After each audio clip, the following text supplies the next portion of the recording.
ఈ నాలుకతోని తల్లిదండ్రులని తిట్టిన నా కొడుకులు ఎవ్వడు కూడా బాగుపడాడు. నేను కూడా ఒక టైంలో తప్పులు చేసిన, ఇప్పటికీ పశ్చాత్తాపడుతున్నా. మీరు కూడా అర్థం చేసుకోర్రి. తల్లిదండ్రుల కాళ్ళ కిందనే స్వర్గం ఉంది, మర్చిపోకుర్రి. కళ్ళు నెత్తికెక్కినట్టు చేయకుర్రి. మన గుద్ద అడగందే మనం పెరగలే, మనకు తల్లి పాలి అందే రొమ్ము పాలి అందే మనం పెరగలేదు. అర్థమైందా? ఇవాళ తల్లిదండ్రులు ఫోన్ చేసి తిన్నావా బిడ్డ అని చెప్పి ఫోన్ చేద్దాం అనుకుంటే ఫోన్ లావట్టారు దొంగ నా కొడుకులు. అదే లవర్ ఫోన్ చేస్తే సొల్లు మాట్లాడుకుంటా గంటలు గంటలు దింగుతారు లాండి. బేస్ట్ కాలారా, తల్లిదండ్రులు ఫోన్ చేస్తే లావట్టుర్రి. లేకపోతే ఈ జన్మకు మీకు అర్థం లేదురా. వాళ్ళని ఒక మాట అనే ముందు, వాళ్ళని తిట్టే ముందు ఒకటికి 10 సార్లు ఆలోచించుర్రి.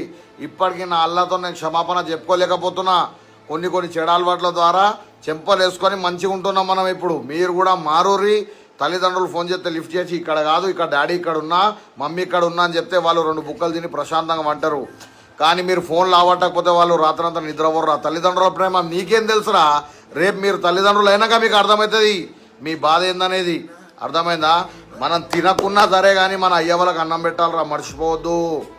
తల్లిదండ్రులు అడగరు రూపాయి ఈ బిడ్డ 10 రూపాయలు ఈ బిడ్డ అని అడగరాళ్ళు. మనమే అర్థం చేసుకొని ఇవ్వాలి. అర్థం చేసుకోరి. వాళ్ళు లేని మనం ఎక్కడికి వెళ్ళి ఊడిపడ్డాంరా? ఆకాశంలోకి వెళ్ళి వచ్చినామా? వాళ్ళ తల్లి పేగు కట్ చేసుకొని వచ్చినాంరా మనం.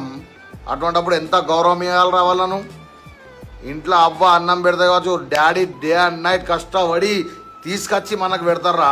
అటువంటి అయ్యాలని కొంతమంది దేక్తలేరు నా కొడుకులు. కొంతమంది అయ్యవ్వల్ని తిడుతుర్రు. అటువంటి వాళ్ళకి ఈ వీడియో మారూరి. నేను మారినా మీరు కూడా మారూరి.